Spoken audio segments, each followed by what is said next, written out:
¿Qué tal? Muy buenas tardes. Bienvenidos a Politeia, su espacio sobre la reflexión, sobre la historia, la política, la economía, la sociedad, etc.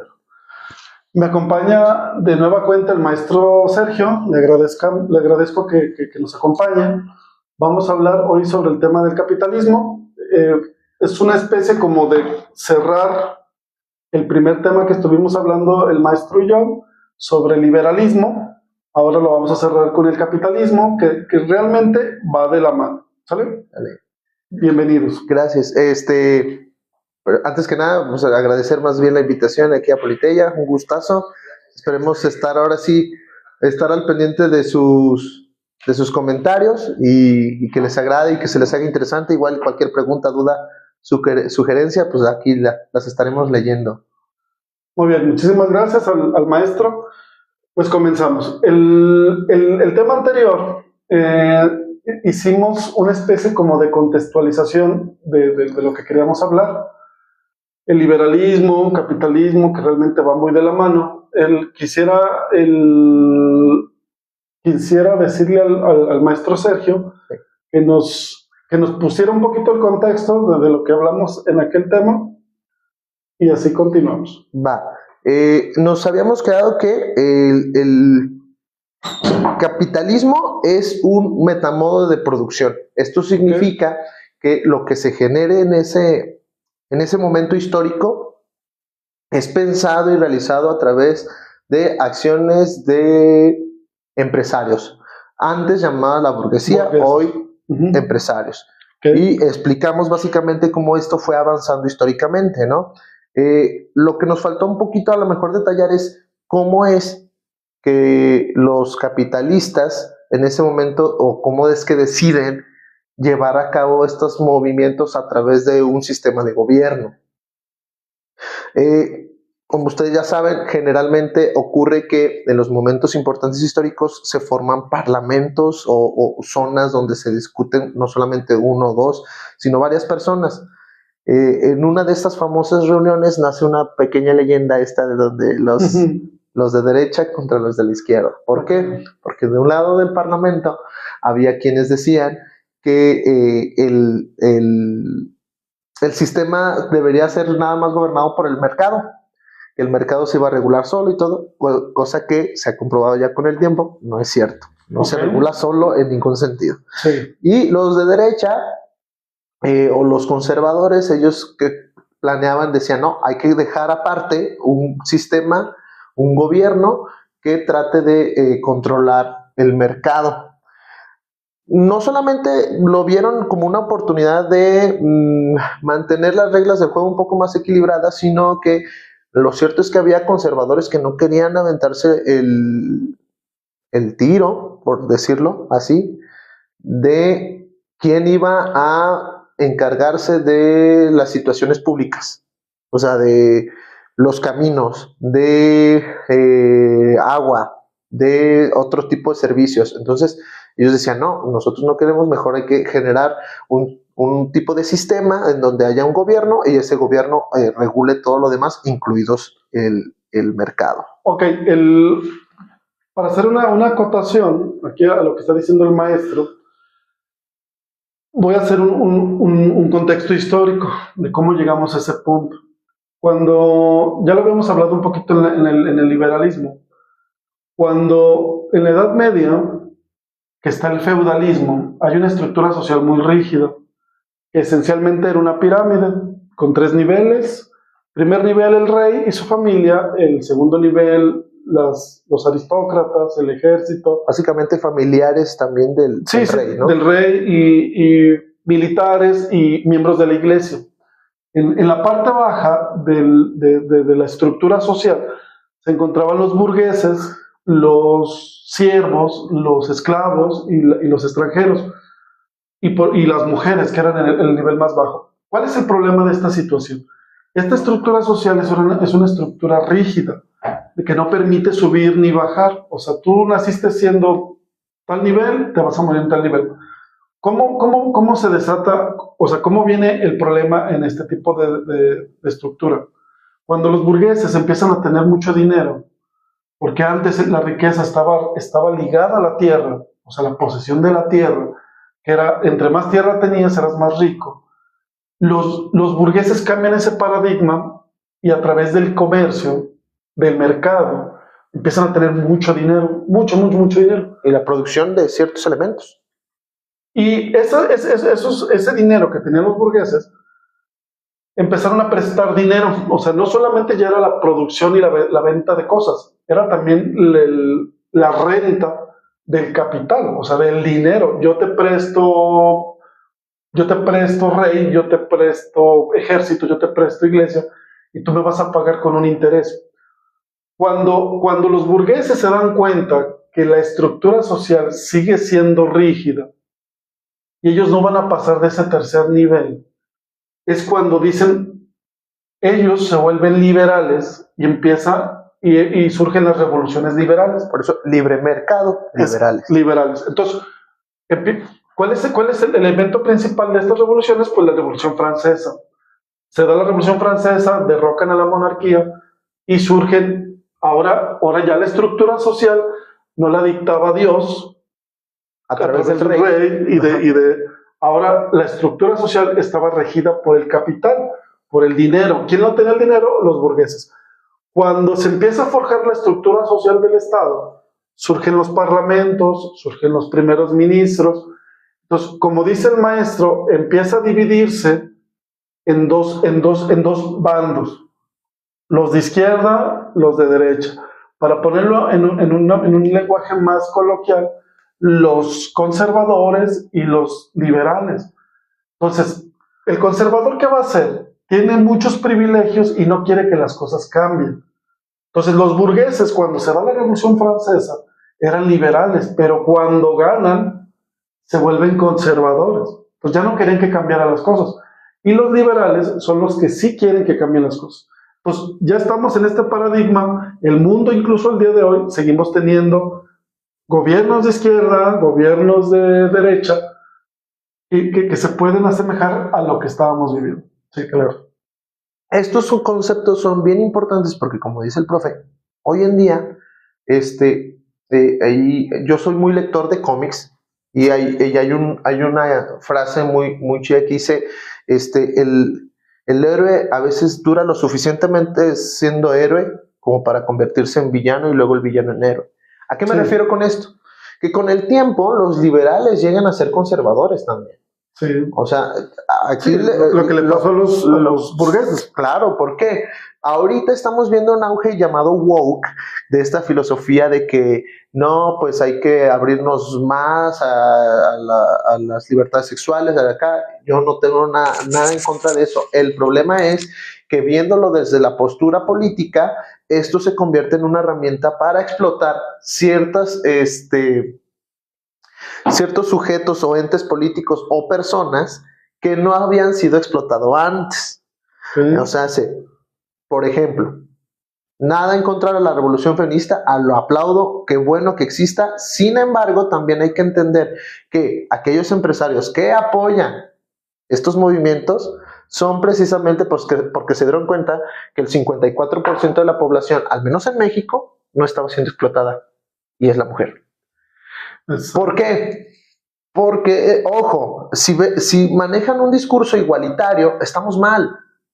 Evidentemente, a cada quien a sus posibilidades y a lo que necesite, ¿no? Y hay muchas libertades a las mujeres que todavía no se lo otorgan, a menos empresarialmente. ¿A qué me refiero? Ya puedes trabajar, pero no vas a ganar igual que el hombre. Ya puedes trabajar, pero, híjole, si estás embarazada, no tanto, porque no me conviene pagar el seguro. ¿Sí me explico? Entonces, tienes hijos. Aquí la situación es que qué bueno que se le está ya tomando en cuenta como parte de la sociedad. El problema es que muchas veces este discurso viene disfrazado de otras cosas, pero no de las cosas importantes. Ok, yo creo que ya nos venimos demasiado para acá. Vamos a es que es parte del capitalismo, ¿eh? O sea, vamos a seguir con la línea de tiempo que tenemos. Va. Surgen estos dos grupos, liberales y conservadores. Entonces empieza a tener mucho auge el capital. O sea, ya hablando del capital, para nuestros espectadores, el capital es el dinero. O sea, Ahorita, a partir de la Revolución Francesa, lo que dicta las directrices de todo es el dinero. Entonces, surgen estos dos grupos, liberales y conservadores. Ahora la estructura social se basa en qué tanto capital tienes o qué no tienes. La sociedad antes era 80% rural, 20% urbana. Estos se voltean. Ahora era 20% rural, 80% urbana. ¿Qué problemas traía con esto para las sociedades, maestro? Bueno, vamos a un poquito más a lo mismo del episodio pasado, la desigualdad, pero en este caso enfocado a,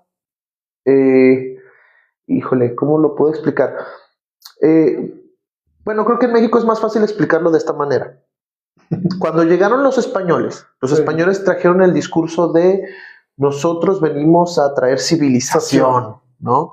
Y esa civilización, cuando pues, los que leemos un poquito de historia somos de que, a ver, pero llegaste a una ciudad que flotaba en el agua. Entonces, no existía nada como eso, porque Venecia es otra cosa, nada que ver. Y que estaba perfectamente trazada. Y astrónomos, matemáticos, aquí ya existía el cero por parte de los mayas. Se dice que inclusive había algunas culturas purépechas o en Michoacán, no se sabe bien, y ya inclusive empezaban a utilizar algunos metales. No, pero sabes que hablando específicamente de Tenochtitlán, que ahorita es la Ciudad de México, cuando llegaron los españoles se quedaron maravillados. Fue una ciudad fuera de serie. No sabían, sí. No sabían cómo porque no nos decían personas, éramos una especie como de aborígenes. Indios, creían todavía que éramos descendientes de la India por alguna extraña razón. No, bueno, lo de indios viene de que ellos de la confusión. Pensaban que estaban en la India, que habían llegado a la India. Pero bueno. Entonces, ¿a qué me refiero con esto? Sí. Generalmente, equivocadamente creemos que la civilización es una zona urbana, cuando la zona urbana existe porque así vivimos en las sociedades actualmente, en ciudades, ¿no? Pero esto no deja de ser para nada importante reconocer nuestras zonas rurales. ¿Qué pasó mucho tiempo? Pues a la gente de campo se le hacía menos. Vivían en la pobreza. Vivían en la pobreza. Ojo, siendo aún parte importante también del mercado. No se le daba el reconocimiento social y económico, que esto es súper importante decirlo. ¿Por qué? Porque de ahí viene el ganado que todos consumimos, de ahí viene los productos, elote, por ejemplo aquí en México, el maíz, frijol, viene del campo. Y volteabas a ver cómo vivían esas comunidades rurales y no entendías por qué, como pasan muchos otros lares y políticas del mundo. Yo hace ratito estábamos platicando fuera de cámara y yo le decía, es que es imposible entender cómo África es tan pobre siendo tan rico en minerales. No, y en todo, en agua, en recursos naturales. Y justo, entonces, básicamente, ¿qué generó ese cambio tan radical de lo rural a lo urbano? Pues esta desigualdad y voltear malamente voltear a ver abajo a nuestros campesinos, ¿no? Y una cosa que sobre todo en Latinoamérica creo que tenemos, y qué bueno que ya más o menos estamos agarrando la onda, el reconocimiento a nuestra naturaleza. ¿Por qué? Porque el capitalismo tiende a instrumentalizar todo lo que toca. Entonces, y explotarlo todo. Entonces llega un punto en donde los recursos naturales los vamos a agotar, no importando los ecosistemas que existen, no importando las repercusiones que en el mismo ser humano pueden llegar a tener. Inclusive hay un documental, me parece que estaba en Netflix, que habla sobre Iberdrola. Construyen me parece que era de petróleo, sí. Y alrededor empiezan a enfermar todos los demás. Entonces, y se dieron cuenta que fue por culpa de esa compañía que llegó, que estaba sacando minerales y los gases le estaban llegando a la comunidad. Y eso tristemente pasa cuando no se contempla una urbanización pues controlada, ¿no? No sé cómo explicarlo bien.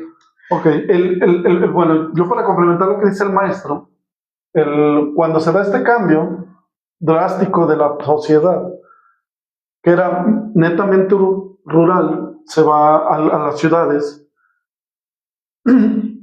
Fue un cambio, digamos, de ese paradigma muy fuerte. ¿Por qué? Porque las ciudades no estaban preparadas para ese cambio. O sea, la gente se va a las ciudades en busca de un empleo, porque ya en el campo, como dice el maestro, aparte de que era un trabajo muy duro, muy mal pagado, aparte, pues, o sea, no había nada. Entonces, se van a las ciudades, empiezan a trabajar en las fábricas, y esto generó un montón de problemas. Yo les ponía, por ejemplo, a mis alumnos les pongo el ejemplo cuando vemos esto. Yo les pongo el ejemplo de, por ejemplo, ¿cuánta gente vive en tu casa? Le pregunto a algunos de mis compañeros, de mis alumnos. No, pues somos 4. Le digo, ¿qué pasaría si en tu casa de repente llegan 40 personas a vivir con ustedes?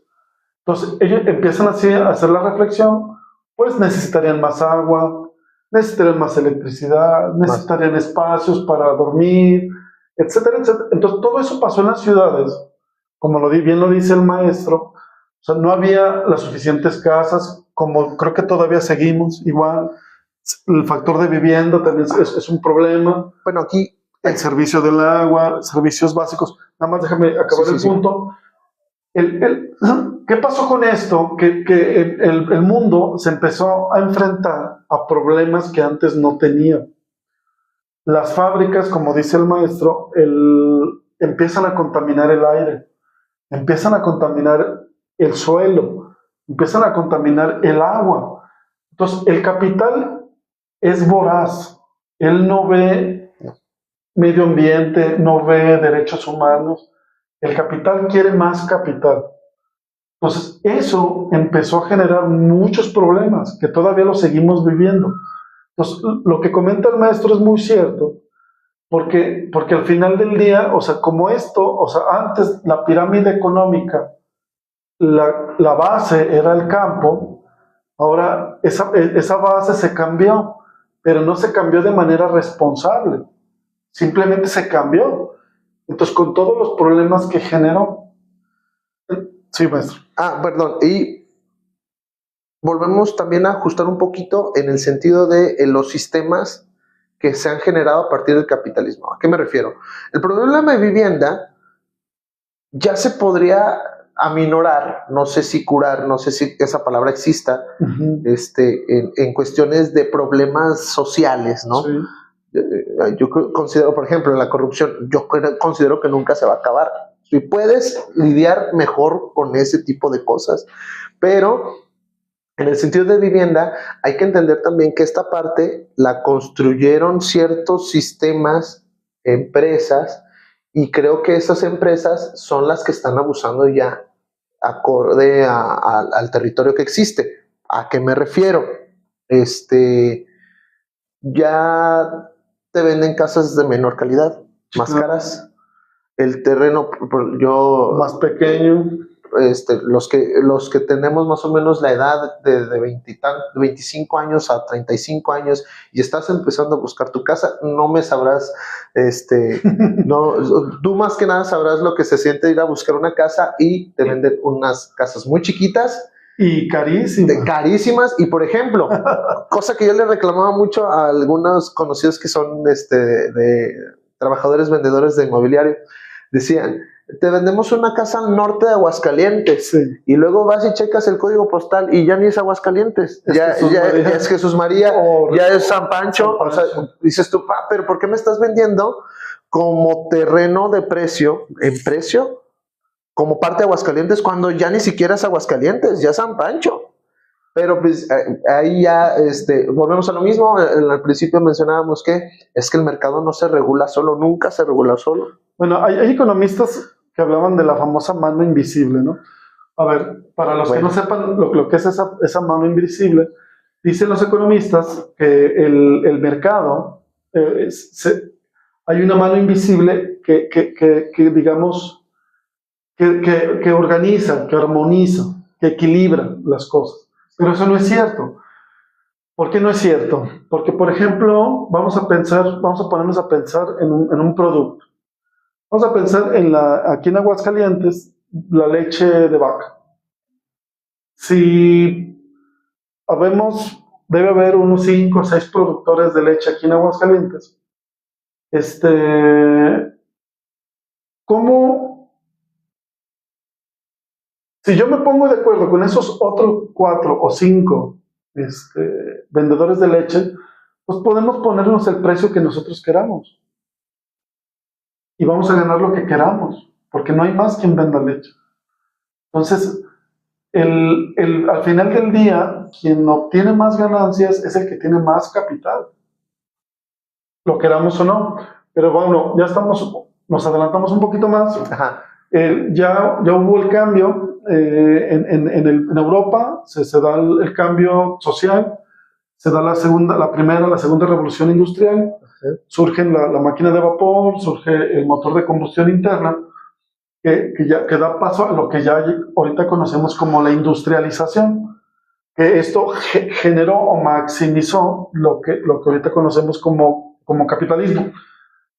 Profe, ¿cuáles son las ventajas del capitalismo? Ya vimos, digamos, a lo mejor muchas cosas negativas, pero ¿cuáles eran los positivos? O sea, ya cuando estamos apenas entrando al punto de la industrialización. Lo mencionamos un poquito en el episodio anterior, y precisamente creo que es un paso a la gestión de recursos más equitativa. Ojo, entendamos lo siguiente: sigue habiendo una desigualdad terrible, pero es que el poder y el dinero, los recursos, solamente estaban en una familia, en una persona, que era el rey.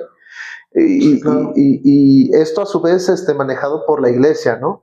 Sin embargo, ya con el transcurso de este nuevo metamodo de producción, pues estos ya no solamente formaban parte nada más de una o dos personas, sino que ya pues fueron agrandando esta posibilidad de adquirir más recursos, ¿no? Okay. Hay que entender también que se hizo avances en cuestión de bienestar, pues. Okay. Sí, el acceso a productos que antes no estaban abiertos a toda la gente. Claro, casa, comida, servicios médicos, calzado, ropa, ¿no? Productos, o sea, sí. No, también hay que hacer una aclaración, hay que hacer una puntualización. También en este punto, de los puntos positivos, se da digamos, la revolución de las comunicaciones. Se crean los trenes, se crean los barcos de vapor, o ya incluso de motores. Entonces ya también surge el telégrafo. Entonces ya la gente empezó a estar más comunicada, no solamente en la cuestión de producción, sino también en el transporte. ¿Esto en qué benefició? Pues primero, que la gente podía trasladarse de un lugar a otro de manera más rápida, más segura, pero también las mercancías. Acuérdense también que con todo esto, con toda esta vorágine que es el capital, con la industrialización, las empresas empiezan a necesitar mucha materia prima que no estaba ya en los países europeos. Entonces, por eso también surge una expansión a otros territorios, como fue América, como fue Asia, como fue África. Pero bueno, no quiero meterme ahí en ese punto porque no es algo positivo. Y es un arma, no, eso es que es un arma de doble filo, porque si bien es cierto que ya hubo un encuentro entre diferentes civilizaciones a través del mercado, sí. Lo triste, la mejor fue la manera en la que se dieron muchas cosas, pero pues es importante también que al menos se abrió esa apertura. Y lo que mencionábamos en el episodio anterior, una de las que yo considero mucho más importantes es que ya se hablaba un poquito más abiertamente sobre la ciencia y la tecnología. Okay. ¿Por qué? Porque pues sí se hubo, inclusive hay una era llamada la era oscura, en donde pues sí, o sea, si al gobernante o al papa, o a veces, muchas veces, a las dos cosas. Bueno, que eran lo mismo. Sí, eran prácticamente lo mismo. Sí. No le parecía, si se investigara acerca sobre los planetas, sobre la electricidad, la energía, pues no se hacía. Y hace ratito, un comentario aparte, un paréntesis aquí, hace ratito que decía sobre los préstamos, resultaba precisamente que uno de los grupos que empezó con estas cosas o como tipo bancario fueron los templarios. Los templarios de repente juntaron tanto dinero y tanto poder que en una ciudad abrías una cuenta y en otra ciudad podías retirar ese mismo dinero. O sea, ya empezaban a actuar a ese nivel de mercado. Aún cuando no eran capitalistas, hay que serlo. No, era un grupo religioso. ¿Por qué puntualizo esto? Porque muchas personas dirían que los bancos, que los procedimientos. ¿Por qué puntualizo esto? Porque muchas personas dirían que los bancos, que los procedimientos.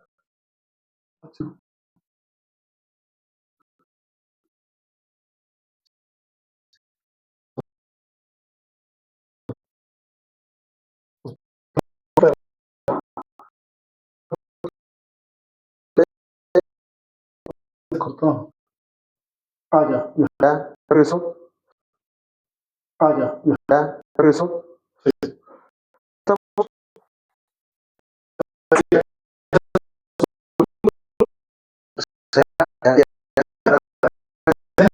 No quiere que revele secretos. Ya vinieron a cortar la luz.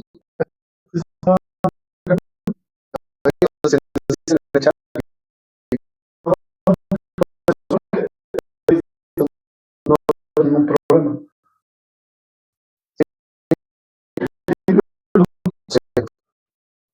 Ah, ya. ¿Ya? ¿Regresó? Sí.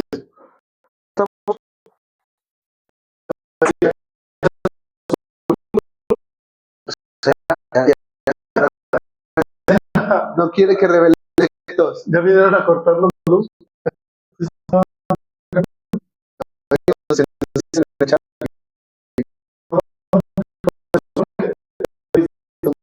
No hay ningún problema.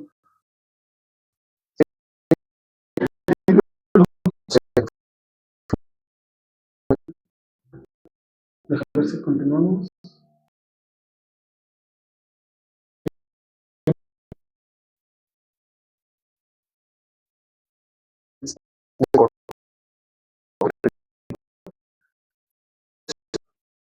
Ah, ya. ¿Ya? ¿Regresó?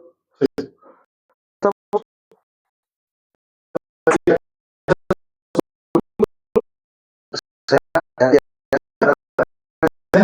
No quiere que revele secretos. Ya vinieron a cortar la luz.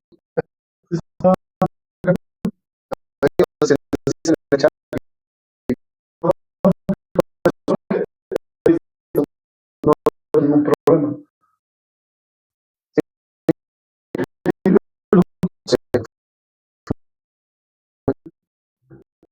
Déjame ver si continuamos.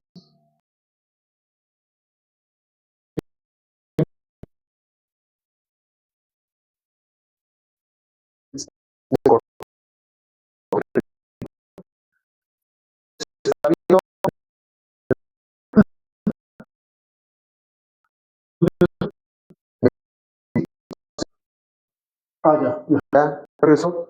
Sí.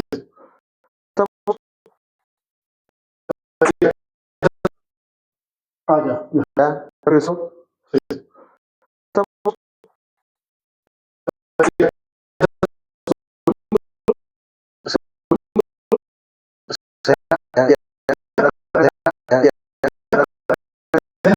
No quiere que revele. No quiere que revele secretos. Ya vinieron a cortar la luz. Ya vinieron a cortar la luz. No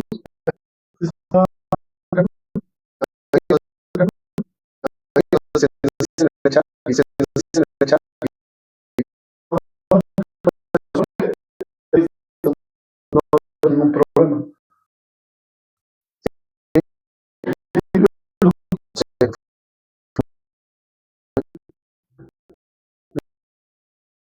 ¿Por qué yo les comento a mis alumnos, por ejemplo? A ver, ¿por qué cuando ustedes ven un anuncio en el periódico, ¿por qué siempre te pedirán una carrera profesional o universitaria?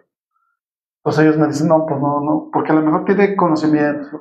Pues sí, tiene conocimientos, pero Están adiestrados a trabajar. no, pero aparte tienen muchas herramientas que no tiene alguien que no ha estudiado. O sea, al final del día, un trabajo es resolver problemas.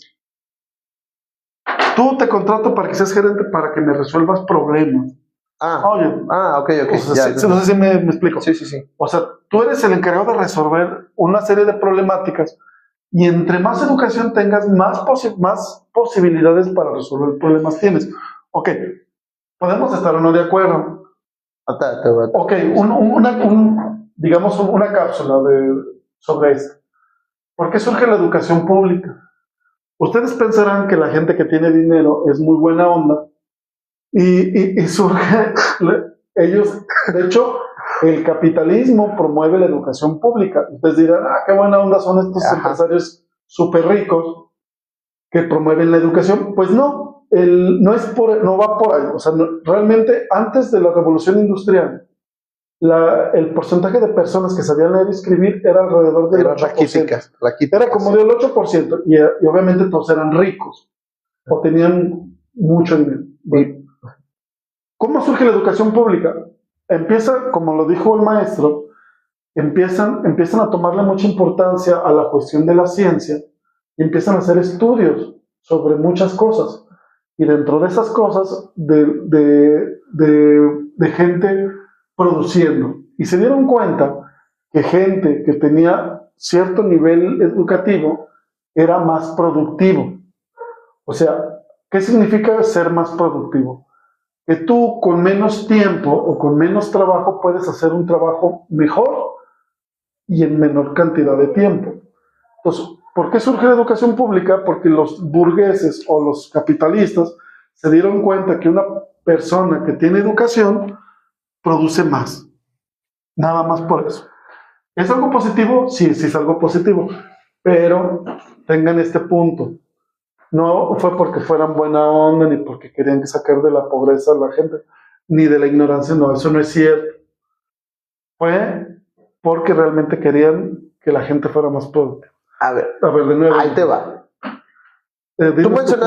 Tú mencionaste algo bien importante que es el índice de movilidad social. Sí. Este índice mide básicamente qué probabilidad hay de que si eres clase baja subas a la clase que sigue, media, baja o media, no sé, ahí bueno, vamos, ya tendríamos ya no nos pongamos, es baja, media y alta. Así. O sea, de subir un escalón en la escala de capitalismo, vaya.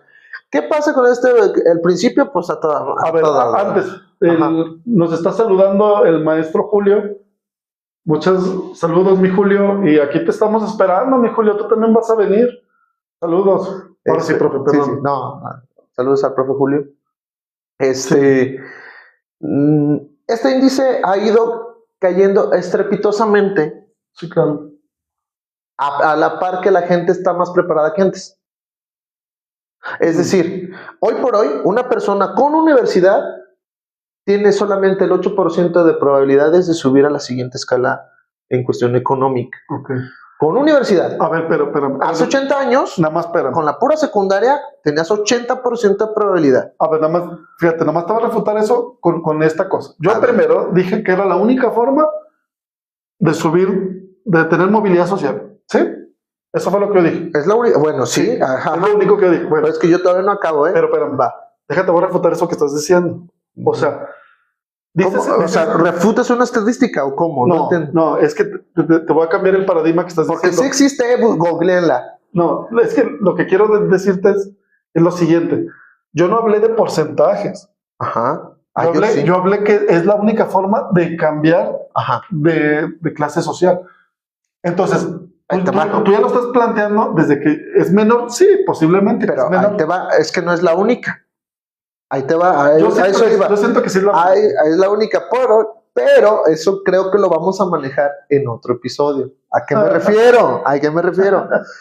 Ojo, la mejor manera de cambiar el índice de movilidad social son cambiar estructuras sociales. Y no lo digo yo, ahí está China, que sacó a miles de millones de personas de la pobreza y no fue con educación. No abrió mejores universidades, no abrió más escuelas, hizo cambios estructurales y hoy por hoy, o hasta hoy, ya checamos las estadísticas, 50 años después de gobernar el Partido Comunista en China, ahora sí ya son número 1 en educación.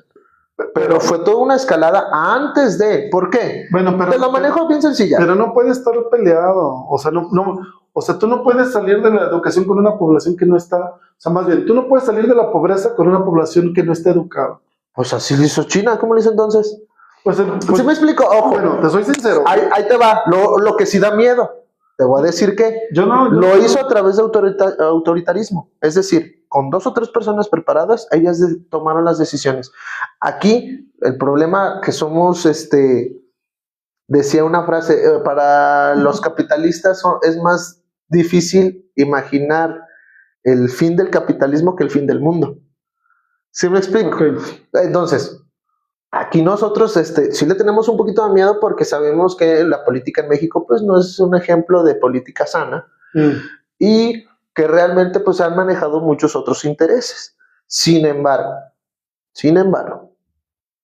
lo manejaste con Bukele, que es mejor un dictador con buenas intenciones a un gobernante elegido por su pueblo pero con malas intenciones. Ok, aquí por ejemplo el maestro Julio, perdón que te interrumpa, profe, nos dice que les recomiendo un estudio sobre la pobreza de las personas del maestro Joseph Stiglitz. Sí, bueno, realmente te voy a ser sincero, Julio, y le quiero comentar esto al profe. Realmente el caso China es un caso muy especial, que tiene muchas aristas muy especiales, muy específicas. Porque a pesar de que es un país aparentemente socialista y comunista, que no lo es, o sea, que no lo es totalmente, porque realmente económicamente no es socialista, no es socialista, realmente no lo es. No lo es. O sea, en el sentido estricto no lo es. No lo es. Bueno, a ver. Sí, no. A lo mejor a lo mejor te la puedo dar porque el mismo ministro chino fue y dijo, nosotros somos una nueva formación socioeconómica con orientación socialista. Sí, ¿Qué pasa? Tú lo acabas de decir, no se puede cambiar de la noche a la mañana toda una infraestructura. No, nada más el caso China yo creo que sí se tiene que hablar, digamos, de manera muy especial, porque realmente los países con una orientación comunista y socialista, realmente ninguno tiene los indicadores que tiene China. ¿Pero por qué crees? Bueno, por eso te digo, China es algo muy especial. Pero a ver, no nos... O sea, chequen nada más para ese comentario, googleen. Hay Vietnam, según yo, países que no son capitalistas. Okay. Vietnam, Venezuela, Cuba, Rusia. Porque ahí Rusia, ahí lo pondría entre paréntesis, porque él sí quiso entrar a la Unión Europea, quiso entrar y nadie lo aceptó. Entonces, no le quedó de otra. Pero Rusia no se... O sea, porque muchos dicen de la caída del muro de Berlín, que a partir de ahí pero Rusia no se autové como un país socialista. No. Ni como... Entonces, lo podríamos quitar. Con orientación socialista, sí. China. Con orientación socialista. Sí. O sea, China sí es un país comunista. Abiertamente, porque sus 10 primeros artículos de la Constitución son basados en el programa, hoy nomás yo, en el pensamiento filosófico de Marx. Sí. Y lo que tú decías, los aristas que distinguen a China es que a pesar de estar también bloqueado muchas veces económicamente, no tienen de vecino a otros países capitalistas. ¿A qué me refiero? Cuba y Venezuela no pueden negociar con nadie mercantilmente hoy por las sanciones económicas que le han puesto la ONU. Ojo, y de la misma... Bueno, ONU más bien Estados Unidos, ¿no? Sí, pero ahí te va. Resulta que hace poquito, no sé si te enteraste, hubo la cumbre de la ONU para decidir si ya le quitaban los bloqueos a Cuba. Sí. Y ahí tienes razón. ¿A qué voy? Que esa cumbre se supone era como que la oportunidad ahora sí de que Cuba se abriera al mercado y ¡zas! Que votan todos los países y solamente 3 países votaron en contra y por esos 3 países Cuba no puede negociar todavía. ¿Cuáles son esos 3 países? Estados Unidos, Israel y Ucrania. A ver, nada más aquí un comentario al margen y ya nos salimos un montón del tema. Sí, perdón. Pero vamos en la educación, ¿no? Quiero hacer un comentario con respecto a Cuba. Y quiero hacerte así nomás una pregunta, así a bote pronto. Sí. Vamos a pensar que tú eres el dirigente de Cuba. Yo. Tú eres el presidente, dictador. Bueno, el mote es presidente. ¿Para dónde va? Es presidente, pero. Ajá. Presidente. Yo en el episodio anterior hablaba de Maquiavelo. Ajá. Y el príncipe. Tú, por ejemplo, viendo, o sea, lo que has hecho a lo mejor es lo que tú crees que es lo mejor como presidente de Cuba. Ajá. En tus principios, en tu base, en lo que dices que es. Ajá. Y has visto los resultados, sobre todo en la población, en tu gente. ¿No sería bueno decir, o sea, plantarte en un estado de reflexión y decir, ok, a lo mejor esto que yo pienso que es lo mejor, o sea, a lo mejor es lo mejor, Ya. pero pragmáticamente, para mi población, para mi país, necesito dar un viraje hacia otro lado, aunque renuncie a mis postulados. ¿No sería conveniente eso? No. Ahí te va. Bueno, tú me preguntaste si yo fuera. Yo no lo haría, porque ¿Por qué no? hoy en día, básicamente el discurso... Pero yo quiero que me respondas pragmáticamente. O sea, yo no quiero que con ideologías y con... Esto es cuestión, a lo que voy es que, evidentemente, si te voy a contestar, te voy a contestar con mi ideología. ¿Estás de acuerdo? O sea, sí. Pero vamos a pensar que eres un presidente que vas a hacer lo mejor para tu país. Ajá. Para tu país. Hoy en día se está peleando globalismo contra soberanía. Eso es lo que estamos peleando. No lo que yo estoy peleando, sino que en general en el mundo es la pugna. Ajá. Entonces, yo no lo haría porque prefiero mantenerme soberano. Pero realmente será soberano. Pero tarde o temprano, pues, bueno, a ver, los griegos decían que somos sujetos porque estamos sujetos a la materialidad y a nuestro cuerpo y bla, bla. O sea, realmente esa palabra de soberano como libertad y yo puedo hacer lo que yo quiera, pues no existe. Pero... Bueno, es muy subjetiva, ¿no? Pero no tanto. Es que si lo llevamos a lo subjetivo, pues todo es subjetivo. Entonces, sí, pero si lo llevamos a lo material, no tanto. Te voy a decir por qué no. Porque con todo y los bloqueos que tiene Cuba, se supone en teoría lo hicieron para desaparecer Cuba. Ese fue el plan de Estados Unidos. O sea, ahí les va. Hawái existe como estado de Estados Unidos porque Cuba no se dejó ser el Hawái de antes. Los Estados Unidos veían esa isla como su Las Vegas en ese momento. Entonces Cuba no aceptó, siguió con el socialismo y se alió con la Unión Soviética y casi genera la Tercera Guerra Mundial. Todos sabemos eso, si no, busquen qué onda con Guantánamo. Bueno, yo no lo haría porque yo prefiero mantener esa soberanía y con todo y eso, Cuba no se está muriendo de hambre. Ojo. Yo sé que te van a aparecer videos de que tú me mientes y bla, bla, bla. Pero no, miren, vayan allá a Cuba. Hay ingenieros muy fregones. No, y médicos, los médicos son, yo creo que sin temor a equivocarme, los mejores del mundo son cubanos, deportistas, y no se explica, siendo un país que en teoría ha sido azoteado y está pisoteado y lo que tú quieras, ese pueblo todavía está ahí.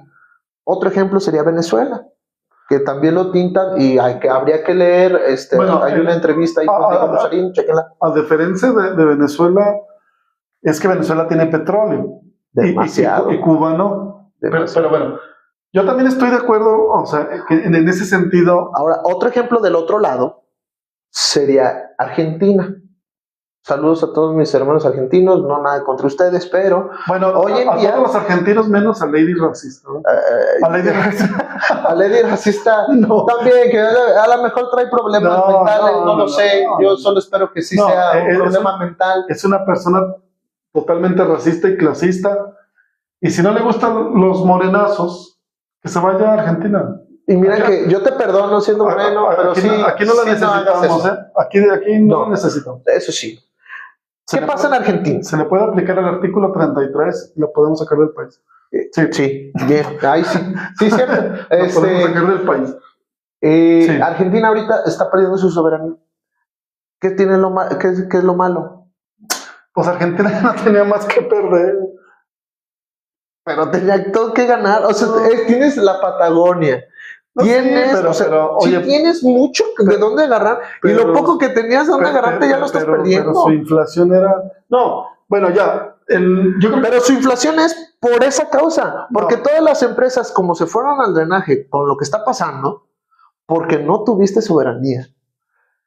¿Te fuiste? bueno, ¿Sí me explico? O sea, mira, yo soy muy también de principios, de conceptos muy arraigados.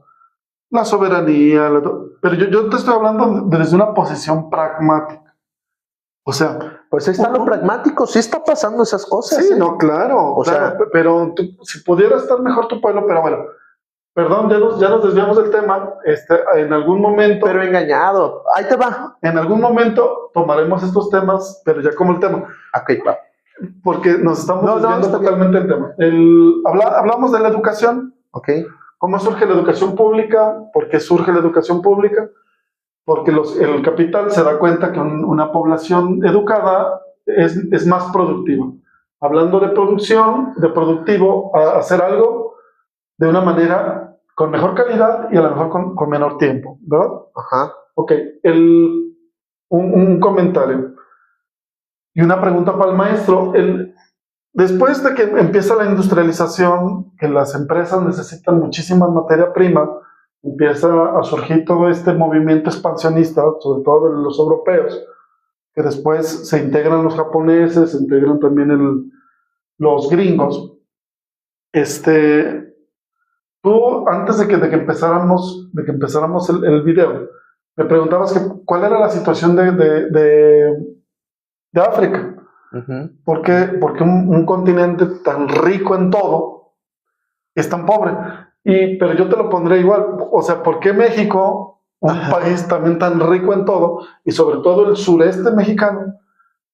No, y el sur del continente, o sea, en general. Porque somos un país, bueno, sobre todo esa parte del sur, ¿por qué está tan fregada?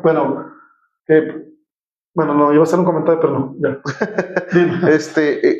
Generalmente al sur, a todos los que pertenecemos al sur global, nos tocó la mala fortuna de haber nacido en lo que decíamos hace ratito sobre la movilidad social.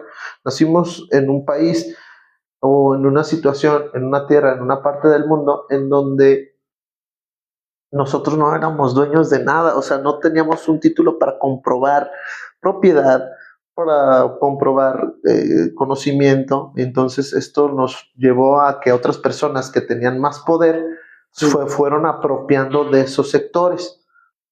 El ejemplo es claro, ahí está una de las reservas más grandes de plata en el mundo, creo que el segundo lugar lo tiene Francia. Y no, desde sí desconozco. Lo tiene Francia, igual y ahorita en el chat que nos googleen algo rápido y me saque de dudas. Según yo, segundo lugar a nivel de reservas de plata, Francia. ¿Y cuántas minas tiene de plata? 0. El número 1 me parece que es el Congo. El Congo tiene la mayor cantidad de plata hoy por hoy descubierta, sí. Y las reservas de Congo son 0. Eso te da a entender. Y si, por ejemplo, checamos en las historias de los futbolistas, por ejemplo, uno se llama Mbappé, uno de los mejores delanteros del mundo.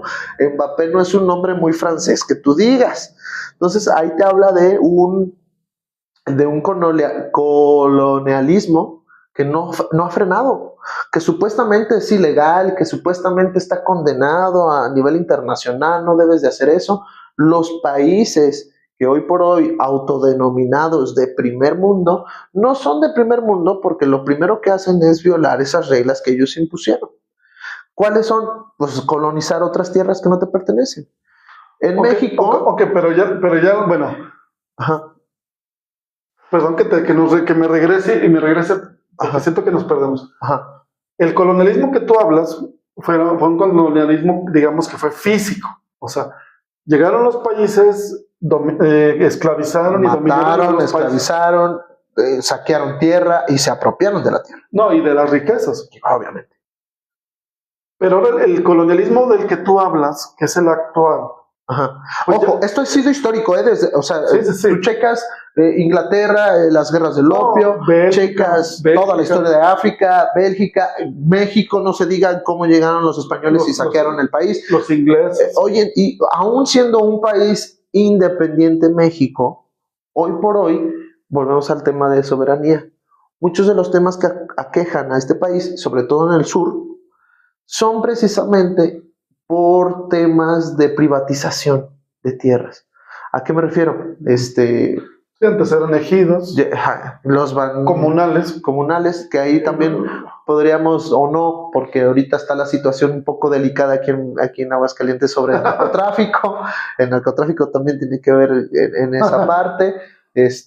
Bueno, no solamente el narcotráfico, sino que en general grupos de choque que llegan auspiciados por empresas grandes o países grandes que generalmente son lo mismo, ¿eh? O sea, por ejemplo, investiguen quién es un Vanguard, quién es BlackRock, y pues te darás cuenta que pues allá básicamente es un país el que gobierna ahí. En fin, entonces, ¿qué pasa? Llegan estas empresas, se apropian del territorio, lo saquean y te venden este discurso de va a haber reempleo, ¿no? Claro. Entonces, el problema es que muchas personas, pues al verse necesitadas, al verse desamparadas, pues los toman y todo, pero siguen, o sea, de alguna manera se encargaron de que el sistema se siga perpetuando a sí mismo.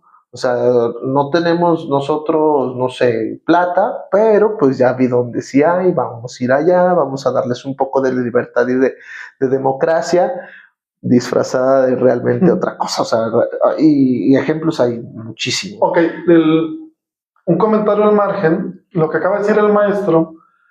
Hay una película que no me acuerdo quién es el actor principal, pero se me hace que es no, ahorita se me fue el nombre, pero búsquenla, se llama Diamante de Sangre.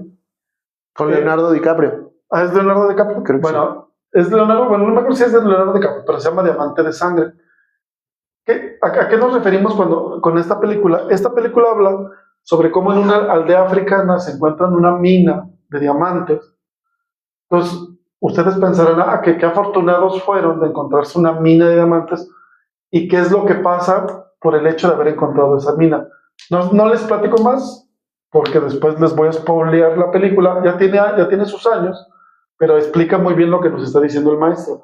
O sea, cómo ahora países que se dicen de primer mundo, pues se hicieron ricos a costa de todos los demás, ¿verdad?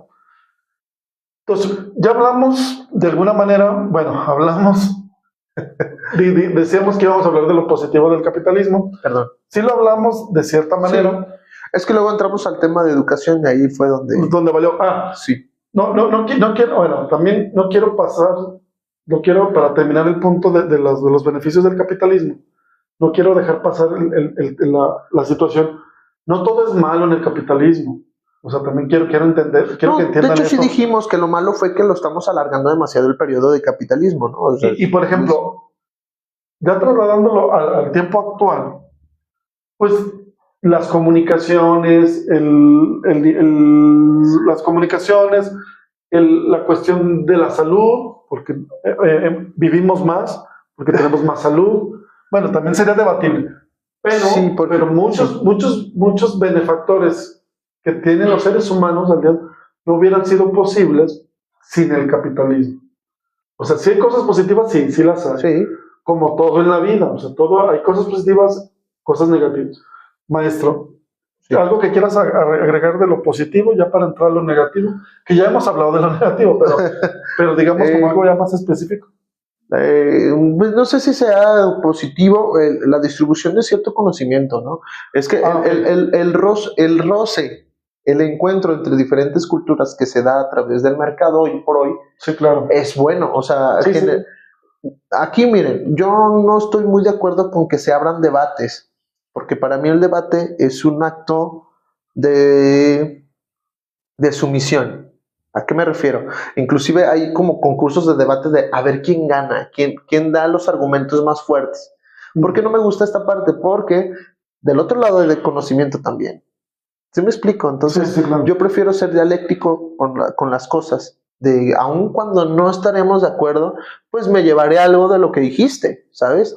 Y no estoy, sí, porque no pienso que seas un tonto. Y no estoy cerrado a que realmente estoy aprendiendo otras cosas. Decía un cuate francés, no, es que se me fue el nombre, hizo un comentario muy polémico sobre la edad de consensualización sexual, y después lo vieron en una marcha anti-pederasta. Y entonces le decían, oye, ¿tú qué onda? Pues tú dijiste que... Y voltea, y su respuesta me quedó bien marcada. Dijo, ¿tú crees que leo tanto como para no cambiar de opinión? Y eso es, ¿no? Ese encuentro entre diferentes culturas y el reconocerlas para aprender de ellas es súper importante. Y yo creo que, mira, la muestra está en que las plataformas plantean un mundo en donde se dé esa interacción más cercana con otras personas. Sí, bueno, bueno, a lo mejor planteándolo desde el punto de vista que tú lo pones, yo también estoy de acuerdo. Al final del día, pero también el debate es dialéctico también. O sea, de alguna manera aprendes algo del otro. Sí. Obviamente, siempre y cuando estés abierto a recibir, ¿cómo te diré? A ser abierto y receptivo de lo que estás escuchando, ¿verdad? Claro. Que si nos cerramos, por ejemplo,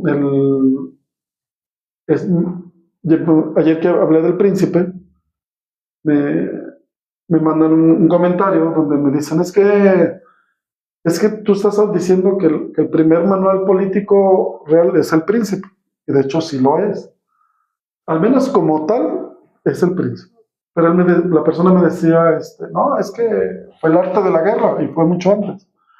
Y yo le decía, es que el arte de la guerra es un manual militar, no es un manual político. No, es que habla de, o sea, pero ya cuando nos están cortando ya. No, es porque ya pasó cierto tiempo. Ok. No le atinaste. Ya vamos, tienes que encajarlo en la pieza ahí. Ya. Listo. Perdón, me decías. Entonces el comentario, o sea, el comentario va en el siguiente punto. O sea, ya llega un momento en que la otra persona ya no me escuchaba. O sea, a lo mejor yo estaba mal. Ajá. Pero ya cuando tú no eres capaz de escuchar al otro, pues ya se rompió el diálogo. O sea, no, y justo ya sientes como que estás hablando con la pared. Dices, pues ni él va a cambiar lo que él piensa, ni tampoco quiero que lo cambie, ni tampoco va a cambiar lo que yo pienso, ¿verdad? O sea, porque si no me da un elemento que yo creo, que sea convincente, decir, efectivamente, aquí está un manual político anterior al Príncipe, perfecto. Bueno, ya acabamos con este punto de lo positivo del capitalismo. ¿Tú qué aspectos negativos verías sobre el capitalismo? Pues lo mismo, como está tan llena de intereses, muchas de las decisiones, pues se termina haciendo a lo mejor cosas que no benefician al grueso de la población en general. O sea, pero es que no es el objetivo del capitalismo. No, sin embargo, gracias a que el capitalista toma decisiones para juntar más capital, tristemente, o sea, aunque no se tú mismo lo dijiste, es algo que arrasa con todo lo que toca, y hablándolo físicamente, mentalmente, espiritualmente, eso hace. Justo hoy en día estamos hablando sobre ciertas decisiones, y otra vez volvemos a meter a Dios y cosas así. ¿Sí me explico? Bueno, o sea, por ejemplo, el conflicto con Israel, hay personas que están metiendo ya lo espiritual. Pero el mecanismo está peleando ahí. Pero es que esas zonas, históricamente, Dios está metido en todo. Ajá. Sí, o sea, entiendo. O sea, que, no lo puede... Pero aquí mi comentario es eso, que si te fijas, el trasfondo de los conflictos, pues son capitalistas. No, y hay que entender... La educación pública, ¿por qué nació? Por capitalismo. Por el dinero. Obviamente, entonces... Pero también sabes que a veces también se nos va el foco, porque creemos que el capital lo que va a generar es justicia social, y no es cierto. No. O sea, ese no es el objetivo del capital. Que eso querramos creer, eso no es cierto. No. O sea, por eso surge el Estado. Sí, El Estado... es difícil entender el mundo, o sea, desde la postura de un capitalista moralista. O sea, no existe eso. O sea, el capitalista siempre va a ver por va a ser un beneficio. Sí, claro, claro. O sea, ahí sí, tristemente, entiendo que muchos a lo mejor nos van a ver, ojalá muchos empresarios y nos digan, no, yo sí, ojalá sí es cierto. No, No, no lo creo.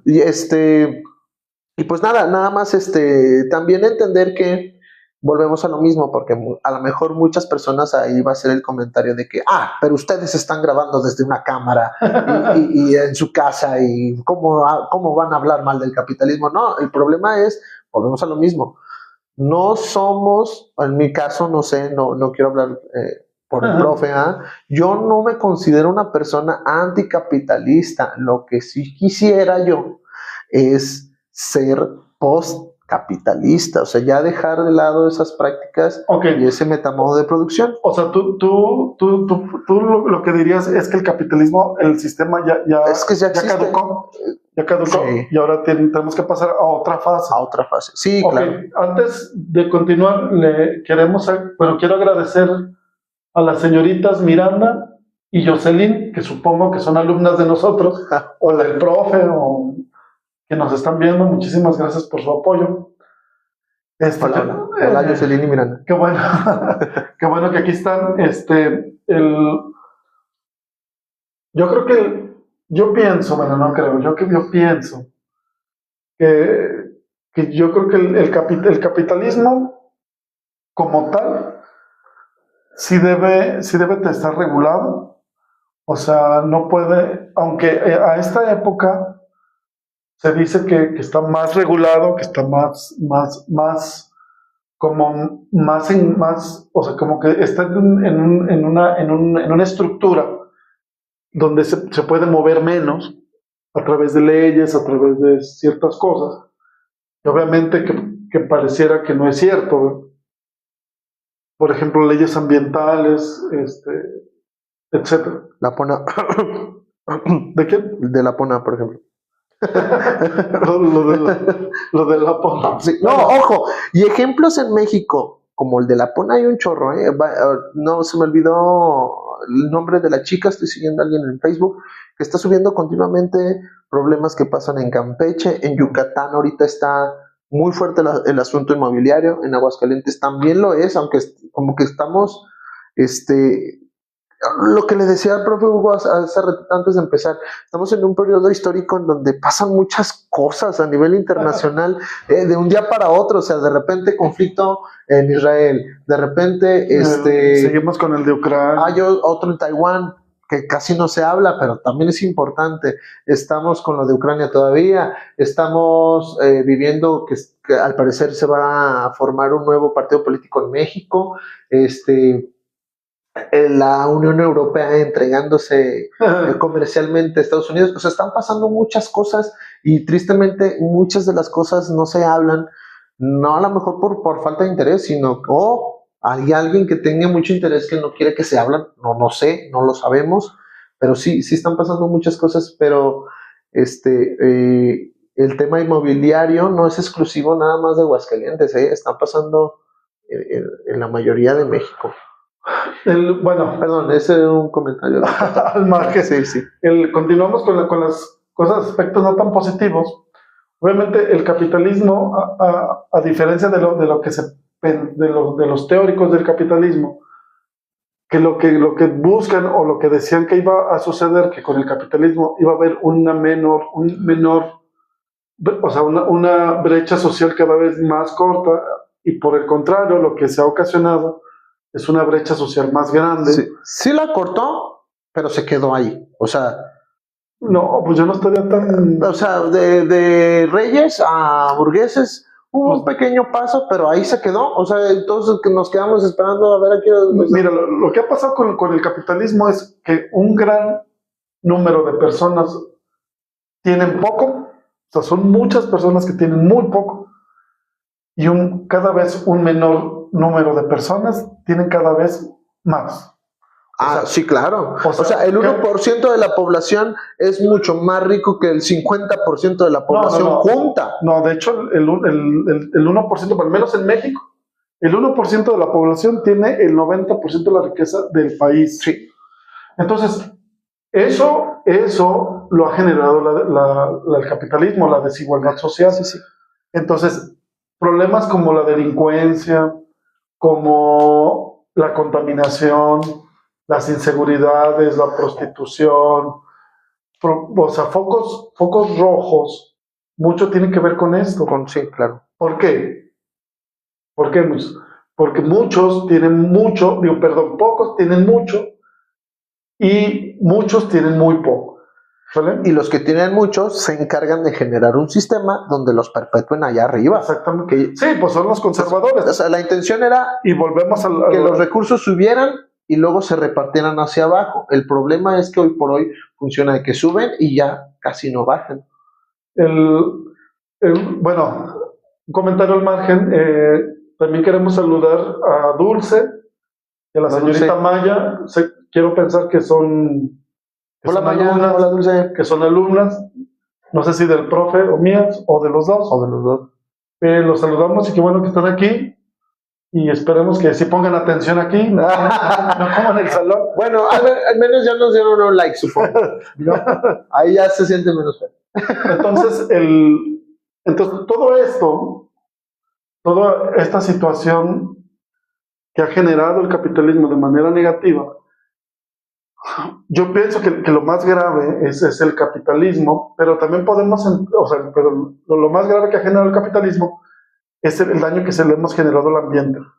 Pero también bueno, no sé si el más grave, pero sí uno de los que urge arreglar. Sí. Ok, estaba leyendo un artículo que habla sobre las principales,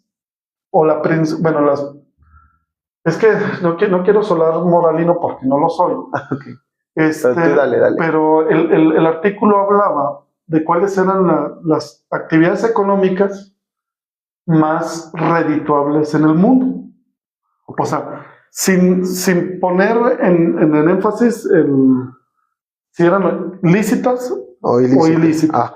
Okay. O sea, más redituables, más rentables. O sea, ¿qué conviene más económicamente en el mundo en este tiempo? En primer lugar, nosotros pensaríamos mucho que son las drogas. Yo me iba por el sector inmobiliario. La venta de las drogas, no. La número uno es la venta de armas. Lícita e ilícita también. Sí, claro. Ok, número dos, la trata de personas. Okay. Número tres, el narcotráfico. O sea, que coincide que puede que la primera no sea tan ilegal, pero las otras dos son de hecho, causas de la primera. No, de hecho, las armas pueden ser legales o ilegales. Sí, Pero las otras dos sí son meramente actividades. Mira, tiene sentido porque recientemente había escuchado que Volkswagen abrió otra vez un departamento que se supone había cerrado hace mucho, que era el de generar tanques de guerra. Porque no se sabían, pero Mercedes-Benz, Hugo Boss, me parece, son marcas muy prestigiosas y todo, pero que creen que pues eran pues sustentadoras de un sistema muy famoso de un personaje que tenía un bigotito, que tristemente, no sé si en plataformas creo que está censurada esa palabra, no lo podemos decir, pero bueno, ya la dijimos. No sé si no lo podemos decir. Sí, no, yo había escuchado que no se puede, pero lo cual es bien raro porque justo uno de los logros del capitalismo era precisamente hablar sobre la libertad de expresión. Y a ver, yo no estoy diciendo que lo que hizo esa persona sea bueno, no sé por qué no podamos decir su nombre, ¿no? Pero tiene bastante sentido que en un momento ahorita donde hay tanto conflicto, se dé ese tipo de cosas. No me da gusto, entiendo por dónde va la estadística, pero y lo entiendo porque leía, no me acuerdo quién, por favor googleenlo ahorita, decía que precisamente cuando el capitalismo se ve amenazado, tiende a ser muy agresivo. Okay. No me acuerdo. Bueno, pero no solo el capitalismo, todos los sistemas en general, cuando se ven amenazados son agresivos. No lo sé, o sea, por ejemplo, la Revolución Francesa, sí, hay un libro de teoría de las organizaciones.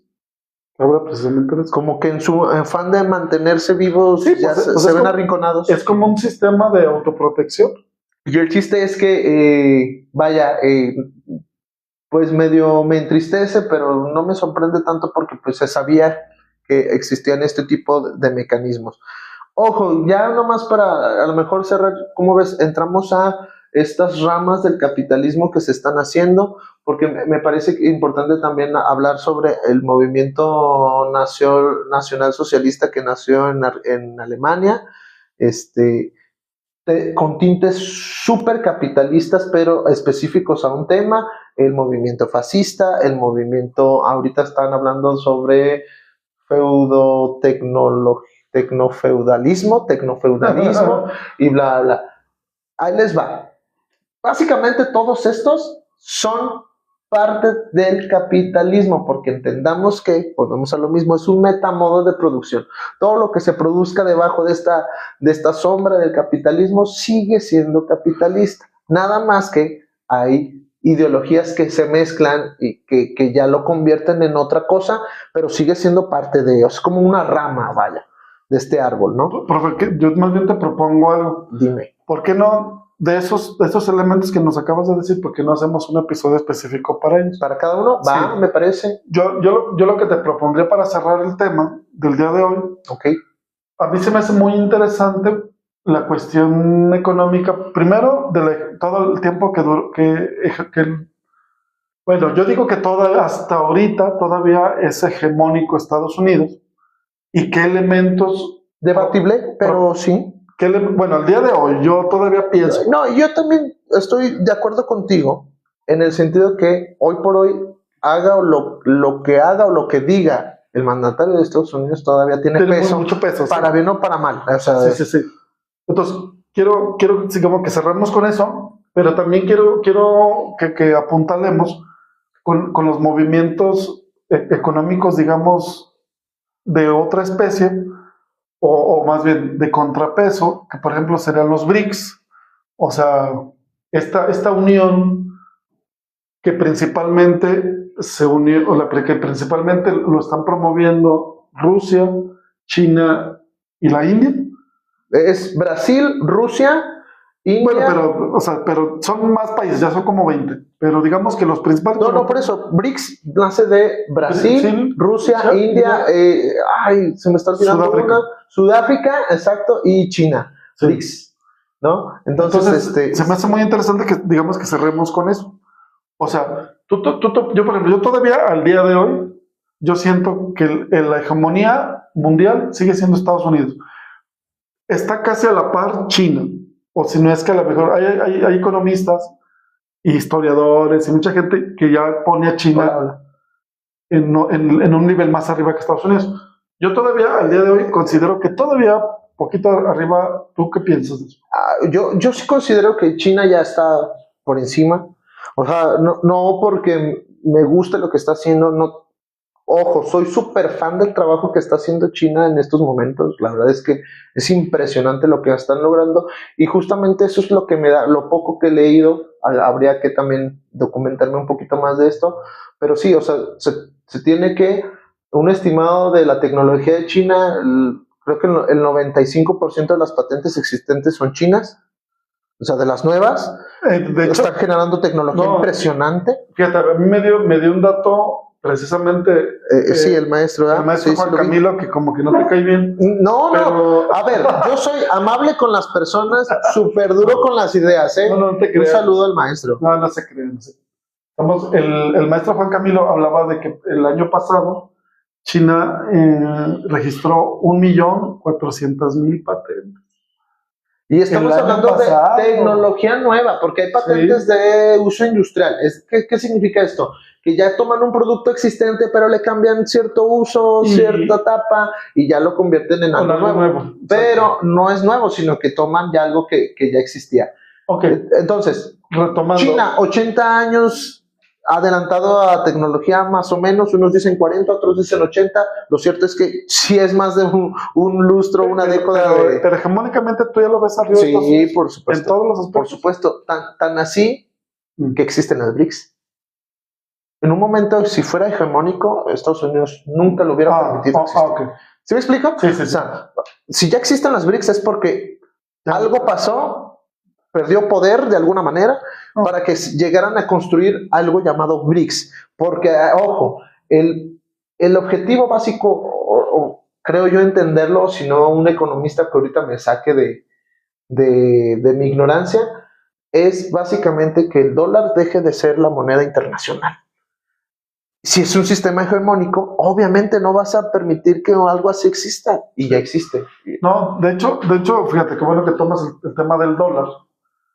Pues efectivamente, parte de la hegemonía que tenía Estados Unidos era la económica, en el mundo, sí, claro, era que todas las transacciones mundiales se hacían como base el dólar.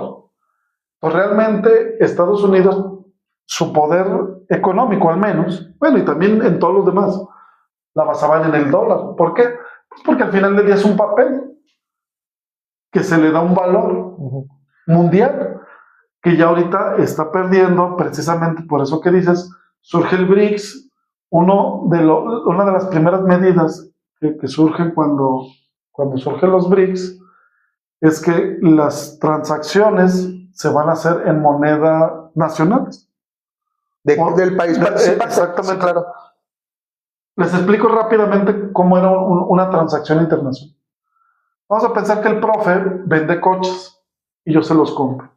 Yo soy Rusia. Te vendo un coche. ¿Tú eres Estados Unidos? No, tú eres Francia, yo soy Rusia. Ya iba a haber pedo. ¿Cómo que no, esto? Ok. El profe me va a vender un coche francés a mí Rusia. Lo primero que yo tenía que hacer es mis rublos rusos, tenía que cambiarlos a dólares para comprarle el coche a Francia. Francia me daba el coche, Francia con esos dólares los cambiaba a euros. Son euros. Ajá. Entonces, fíjense cómo en una transacción aparentemente que no está Estados Unidos metido, ya estaba metido. Claro. ¿Y cuál era el valor para Estados Unidos que su dólar estuviera metido en todas esas transacciones? Pues que precisamente los países tenían que comprar dólares. ¿Te parece si apuntamos mejor el tema del dinero? Porque si es bien complicado, ahí te va. Ok. Es que ahí les va. Entendamos que el dinero no existe. Es algo inventado. No, sí existe. Bueno, a ver. Existe el papel y las monedas. Claro. Pero a lo que voy es que naturalmente, dialógicamente, materialmente no existe. Es una idea. Es una idea. ¿A qué me refiero con esto? Lo que existe son recursos. Evidentemente, en el mundo los recursos son limitados. Y entonces a alguien se le ocurrió la idea de cómo decidimos el valor de las cosas para que todos queden semiconformes, ¿no? Antes se usaba el trueque. Yo tenía una abeja, te la cambio por 5 gallinas, no sé, más o menos buscaba uno lo proporcional a lo que estaba poniendo o lo que le convenía a uno, ¿no? Bueno, pero eso surge, sí. En un principio, cuando el trueque en esencia es el intercambio de cosas. Ajá. O sea, yo te cambio esta playera por este pantalón. No existía el dinero. Cuando surge el comercio, porque surgió antes del dinero, ya se le asignaba un valor a las cosas. Claro. Por ejemplo, yo te voy a vender esta camisa que vale 3 gallinas. Ok. O sea, a los productos se le asignaba un valor. Le fueron asignando valores, pero todavía sin dinero. No había nada dinero. Más recursos, intercambio de recursos. Exactamente. Yo tengo esta vaca que si te la quiero cambiar a ti, vale 5 euros. O sea, ya tenían un valor los productos. En el trueque no. El trueque es un intercambio de productos. Yo tengo esto, me lo cambias por esto. No había valor.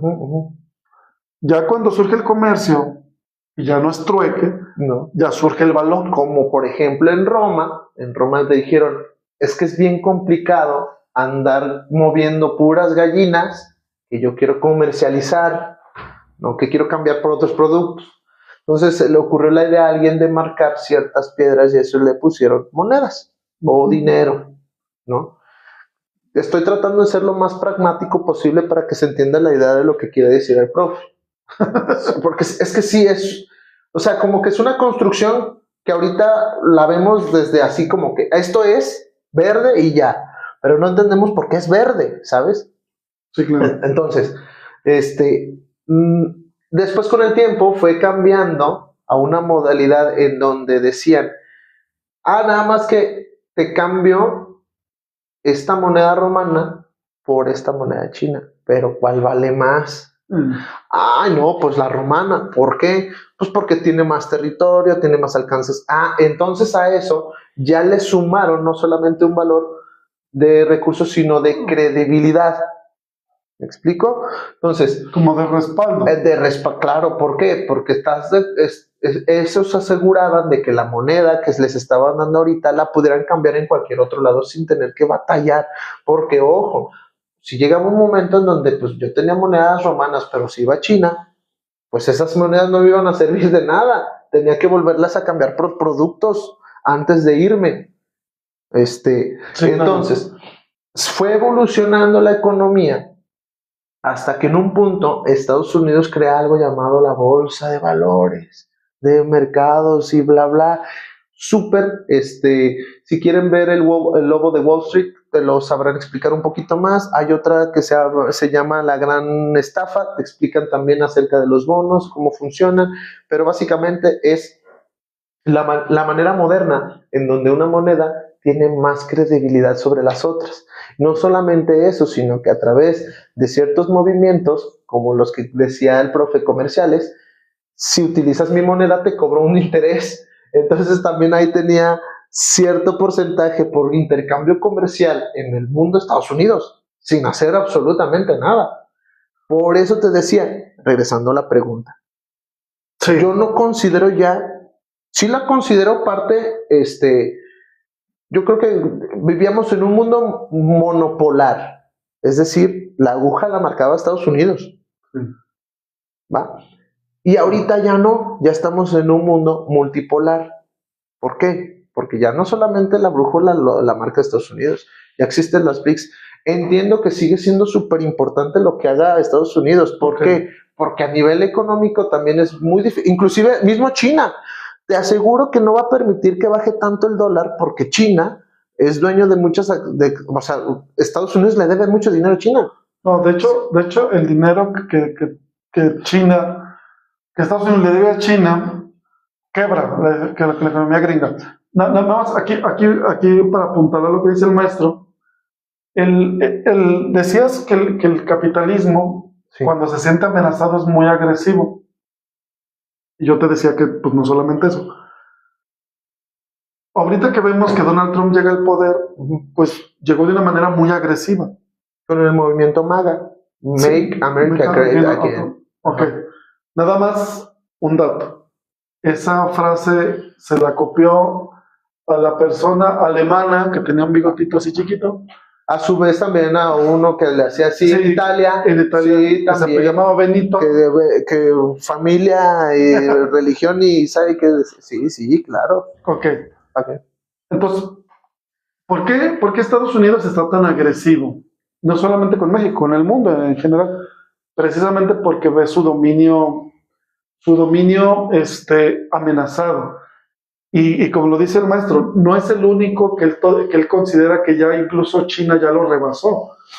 Yo siento que China lo ha rebasado en muchos aspectos, pero todavía considero que Estados Unidos todavía en este momento tiene la hegemonía. A lo mejor por un margen muy pequeño, pero todavía lo tiene. Seguramente lo va a perder. Porque China ya nadie lo para. A China nadie lo para. Yo pensé que la caída iba a ser más estrepitosa, pero con lo que acaba de pasar el fin de semana, pero ¿sabes dándole más poder a la Unión Europea a Estados Unidos. Pero ¿sabes de qué te das cuenta? Yo, por ejemplo, al menos con esta bronca con Donald Trump y Ucrania y todo esto, te das cuenta que Europa realmente ya no se borró del mapa. No cuenta. Ellos sí perdieron hegemonía totalmente hace muchos años, claro. Sí, no, pero hasta ahorita nos dimos cuenta que ya no cuentan. porque realmente ellos no fíjate, ordenan nada. Fíjate, sin afán de ser soberbio, yo ya lo sospechaba. No, yo no. Desde el Brexit. No, desde que se salió de Inglaterra. Sí, porque dije, caray. Bueno, pero él fue de los creadores del euro, o sea, no entiendo por qué. Entendí por qué. No, pero también hay que entender que Inglaterra también fue algo muy especial, porque aunque formó la Unión Europea, pues no salió completamente la Unión Europea. O sea, no se unió que, por ejemplo, en Inglaterra siguen utilizando la libra y el euro, y en todos los demás países se usó el euro, y en Inglaterra no. Entonces, lo cual es irónico porque esos países supuestamente liderean el movimiento libre mercado, pero te das cuenta que sus mercados son proteccionistas.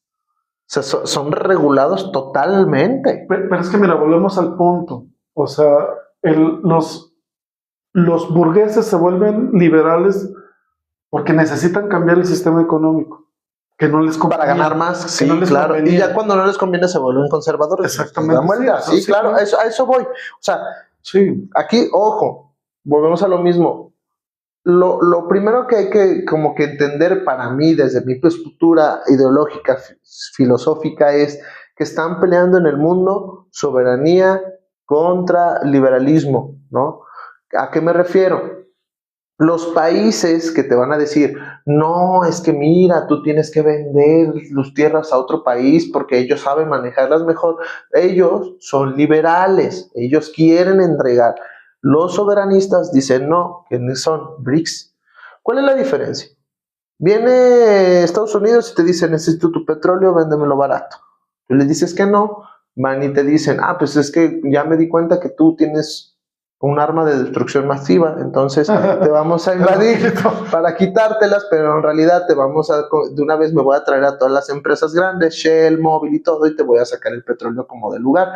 No me estoy inventando nada, ahí están las investigaciones que se han hecho de Afganistán, que decían que tenían ojivas nucleares, nunca se encontró una sola fotografía de algo llamado bomba. Pero solamente la gente, pero sí de oro, muy limitada, pensaría que eso realmente era cierto, pues. Pues no sé, espero que en la audiencia ahorita todos digan, yo ya sabía que no, espero que sí. En fin, ¿a qué me refiero con esto? La diferencia es que llega China, te dice, quiero hacer negocios contigo, tú no aceptas, se va, replantea, vuelve a venir, quiero hacer negocios contigo, mira, vamos a hacer esto y otro. ¿Y qué pasó con Irán y Pakistán? Que tenían pleito casado, los juntó China. Y les dijo, es que quiero vender petróleo. No, ¿cómo crees? Yo no te voy a prestar mi territorio para que pasen por... ¿Por qué no? Pues es que el otro no quiere. Pues también le compro a él. No manches, sí. Oye, pero no tenemos los caminos, yo se los hago. Entonces ahí hacen un cambio de paradigma en cuestión de la hegemonía mundial. Te das cuenta que uno viene con intenciones de comercializar contigo y el otro pero también de abusar. También China no lo hace por ser un hermano. No, que saca ventaja, claro, evidentemente. No. Mira, yo tengo... Pero la manera importa. Pero yo te decía que el caso China es muy especial, porque, también hay que entender, por ejemplo, el contexto histórico de China. Y es una cultura que tiene, ¿qué? Milenios, ¿no? Milenios de historias. Entonces, cuando surge el expansionismo europeo, de hecho, fue muy difícil entrar a China, porque no era como entrar a una sociedad africana, a una sociedad asiática, que vivían, pues digamos, en el medievo. Por eso las guerras del opio también. Exactamente. Los chinos, pues fue algo muy difícil entrar. Yo creo que aquí el paradigma más importante es precisamente lo que hablábamos del dólar y que ha perdido precisamente su hegemonía. También algo que también hay que soslayar, mejor dicho, apuntar, que también la economía gringa también se ha basado en la militar. No, en la milicia, pero también en la deuda. O sea, yo, por ejemplo, la gente que vive en Estados Unidos, mexicanos que se fueron para allá, o gente que vive en Estados Unidos, tienen muchas cosas, pero todo lo deben. O sea, al final de cuentas, todo es tuyo, pero al mismo tiempo nada es tuyo. Exacto, sí. O sea, el sector inmobiliario, lo que está pasando aquí en México, ya pasó en Estados Unidos y no se dieron cuenta. ¿Por qué? Porque decían, pero vivo en una casa bonita, pero no es su casa, ¿eh? O sea, el 90% de las viviendas en Estados Unidos pertenecen a este 1% del que hablábamos hace ratito. Entonces te das cuenta que, o pregúntale a sus familiares si es dueño de la casa donde habitan, porque la mayoría te va a decir que no. Oye, fíjate, un comentario al margen, ahorita me acordé. Son rentistas. En algunos estados de Estados Unidos, ni siquiera eres dueño del terreno. No. Eres dueño de la casa. O sea, de lo que está arriba del terreno. Sí, claro. Terreno, tú te la puedes llevar, pero pues el terreno sigue siendo del Ajá. estado. Sí, claro. Bueno, ¿qué pasó? Miren, ¿qué ha pasado con el sector? Bueno, digamos, retomando la cuestión inmobiliaria que habla el maestro. ¿Cuál es el problema de esto? Que alguna vez escuché a un investigador que él vivió mucho tiempo se me fue el nombre. En San Petersburgo. No, en San Petersburgo no. En Viena. En Viena. Ok. En la capital de Viena. En la zona más rica de Viena. Europa, primer mundo. Bla, bla, bla. Él hizo un comparativo. Primer mundo con sus asegúnes, ¿no? Sí, sí. Él hizo un comparativo porque él es arquitecto y trabaja para una fundación precisamente de desarrollo inmobiliario global. Y él hizo un estudio precisamente de las rentas en Viena, en esa ciudad, comparándolas con la Ciudad de México.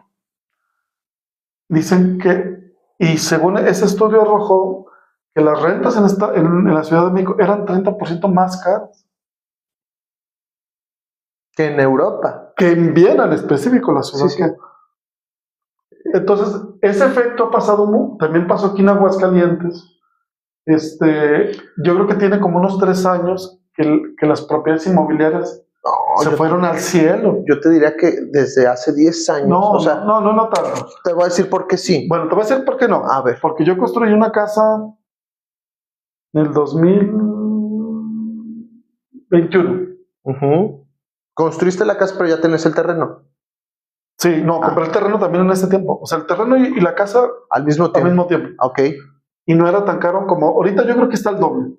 No, sí, ahí te va. Sí, evidentemente, si checamos una estadística, está el doble fácil.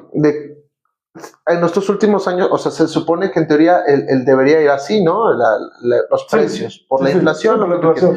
Ojo, ¿qué tiene que ver la inflación? Que al verse limitados los recursos, volvemos otra vez a lo del dinero. Al verse limitados los recursos, evidentemente se tiene, no sé, 100 manzanas al año, ¿no? Ya se tienen contempladas esas 100 manzanas. El problema es que crece la población y entonces esas manzanas las van a querer más personas, entonces ya no valen lo mismo. A eso se le llama inflación. ¿Sí me explico? A la demanda que va creciendo paulatinamente. Entonces, que por cierto, el único lugar donde casi no hay inflación o es nula es China. Luego lo vamos a ver. Okay. Entonces, se supone que por la inflación pues iban a ir subiendo así. El problema es que hace 10 años de repente se empezó a hacer así, o sea, lejos de hacer un movimiento a escala natural. Y en el último año fue casi que le da la vuelta, o sea, fue una cosa inesperada. Porque te digo que desde hace 10 años, porque evidentemente a partir de los 2010, 2012, las personas con empleo estable, como un docente, sí, ya tardaban más en comprar una casa. Sí. ¿Por qué? Y de menos valor. Y de menos valor, ¿por qué? Porque ellos hacían lo siguiente, más o menos cada año, aquí como funciona el sistema inmobiliario, sobre todo con el sistema Infonavit, es que generalmente cotizas más tiempo, entonces te amplían tu préstamo para adquirir una vivienda. El problema es que sí crecía el porcentaje que te iban a prestar, pero el problema es que el precio de las viviendas crecía más. Pero, o sea, por ejemplo, crecía, no sé, lo que te prestaban un 3% y las viviendas 3.2%. Entonces te das cuenta que ese punto 2 medio lo podías, por eso te digo que hace como 10 años, no sé si supiste, empezaron con un sistema llamado aliados. Sí, sí, sí. Es decir, Sí, lo que te preste Fobiste más lo que te preste un banco. Entonces unías dos préstamos en una sola cosa. Y, o sea, cuando antes ajustabas con uno. Por eso te decía que era súper importante hablar de ese tema, porque justamente, sí es cierto, hay en Estados Unidos con deuda. En México también ya íbamos para ese lado, pero nunca dijimos nada porque lo vimos normal, porque nuestro vecino del norte así vive. Así vive, pero el problema es que nuestro vecino del norte nos utiliza a todos los del sur, México, Cuba, Estados Unidos, Colombia, para pues medio disfrazar esas cifras. No, y por ejemplo, hay estudios que hablan que cada vez las generaciones más jóvenes van a tener menos acceso a una vivienda propia. ¿Por qué? Por el índice de movilidad social que hablábamos hace ratito, es el 8%, o sea, el 8% de la población va a ser más rica que sus papás, nada más el 8%. Hoy por hoy, a nivel global, no sé en México, no sé si no tengo datos. No sé si hay ese dato. Pero puede ser similar. Pero tomando el global, 8%, nada más. Entonces, aunado a eso, el año pasado me parece salió a mediados de marzo. Chequen, porfa, ahí googleen otra vez. Es que a mí no me gusta inventar las cosas porque luego dicen, es que tú dijiste. Sí. No, es que sí pasó, te lo juro, yo no me invento cosas.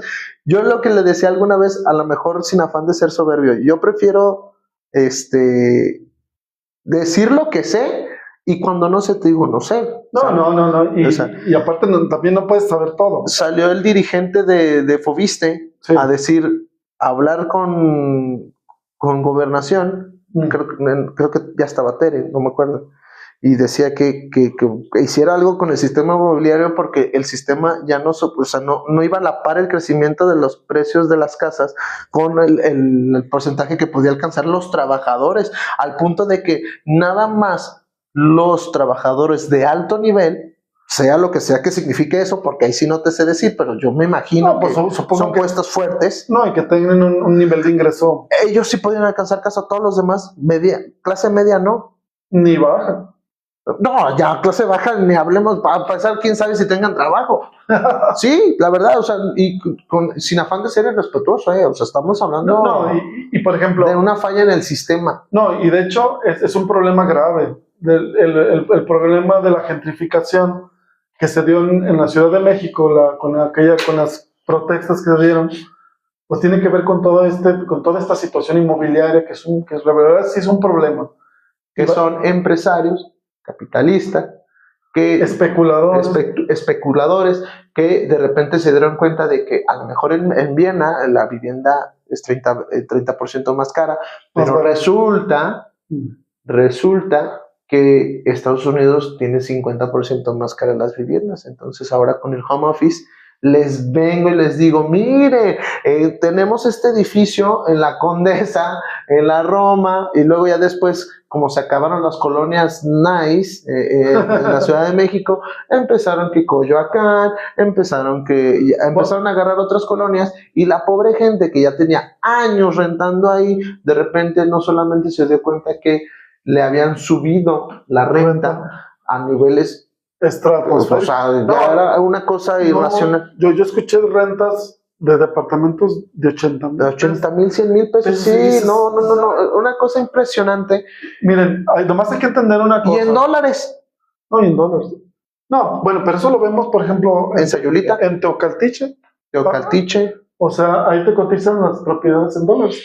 Okay. Decían que Calvillo aquí en Aguascalientes. Sí, ya también en Calvillo. Ya también en Calvillo, sí. Dólares. Muchachos, nada más para que quedar bien claros con lo que nos comentó el maestro, el concepto de inflación es muy importante en la cuestión económica, pero no solamente para los economistas, debe ser muy importante para todos nosotros. ¿La inflación qué es? Que una cosa que antes valía $1, ahora vale $2. Eso es la inflación. ¿Qué determina que esa cosa vale $1 y ya después valga $2? Pues es el libre mercado, la oferta y la demanda. Bueno, ustedes lo han visto, quien ha manejado plataformas de Uber, o sea, quien ha buscado un Uber, por ejemplo, en una hora pico, pues el costo va a ser... Una hora antes de que llueva está a 50 pesos el viaje, llueve y durante la lluvia está a 100 pesos. 100 pesos, porque la gente que generalmente usaba el camión o se iba caminando va a agarrar Uber. Más demanda implica más dinero.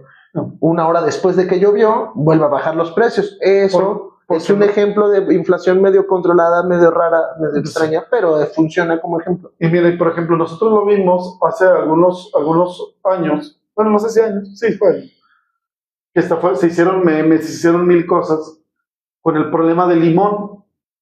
En México hubo una escasez de limón, precisamente por el crimen organizado. En Michoacán es el productor más grande de limón, no solamente de México, sino del mundo, yo pienso, o al menos de América. No sé si, pero sí. Al menos no, y hay muchísimas cosas que se producen en Michoacán. De hecho, con el aguacate.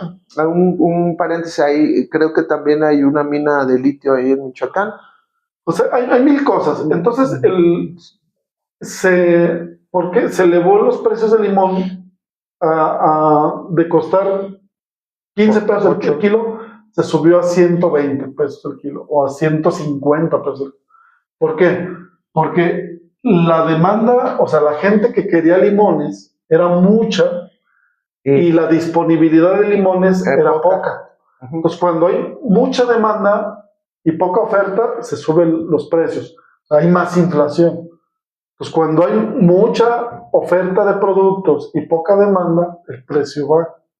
Entonces, eso a grosso modo es la inflación. Entonces, lo que está pasando con las casas, como bien lo dice el maestro, ha habido una serie de especuladores y de capitalistas que lo que han hecho, se han apoderado de las viviendas. Que ya no sea solo la inflación, sino que ellos artificialmente subieron los precios. Sí, de una manera artificial generaron una demanda excesiva, o aparentemente había una demanda excesiva, que le dio pie a subir los precios. Pero okay. ¿A qué llamamos con artificial? A argumentos no del mercado que se fueron sumando. Es decir, de repente, es que gasté tanto en mercadotecnia, entonces la casa tiene que costar tanto. ¿Y eso qué?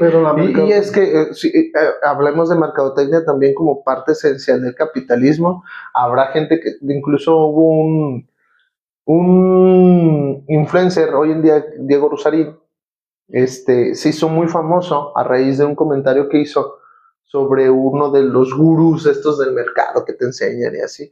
Y él decía que básicamente la mercadotecnia era prometer de más y entregar de menos. Bueno, y a lo mejor a mucha gente que sobre todo que se dedica a la mercadotecnia le dolió esta parte, pero lo cierto es que, pues sí, o sea, si te pones a pensar y ves en McDonald's la hamburguesa que está en promoción y luego vas y la pides, compararla con lo que te están dando y lo que está en el anuncio. Si no es mercadotecnia, eso no sé qué sea. Entonces... Ok, no quiero abusar más del tiempo del maestro, que yo sé que es valiosísimo.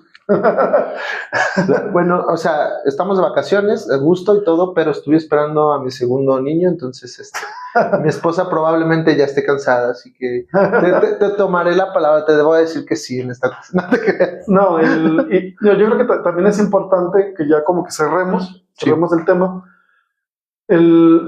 Ya vimos de alguna manera, o al menos fue lo que quisimos dar en esta charla, de algunos de los puntos que consideramos importantes sobre lo que es el capitalismo en nuestro mundo, ¿verdad? ¿Cuáles son los aspectos negativos, los aspectos positivos? ¿Cómo surge históricamente este sistema? ¿Cuáles son las implicaciones que tiene en el mundo? Si tú pudieras concluir con el tema, ¿qué nos dirías, Max? Entender que criticar al capitalismo no es un acto de rebeldía.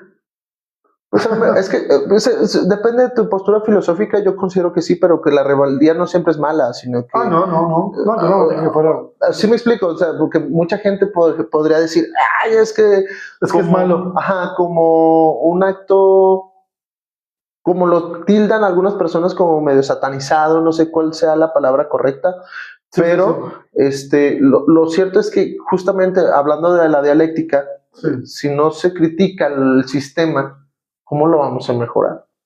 Sí, O sea, claro. la idea no es que perpetúe, No, sino que cambien algunos no, y sistemas. yo estoy de acuerdo que, por ejemplo, a veces tenemos la falsa creencia, por ejemplo, en los trabajos. Es que tú te quejas mucho o criticas mucho, pero también hay que entender una cosa, compañeros que nos están viendo.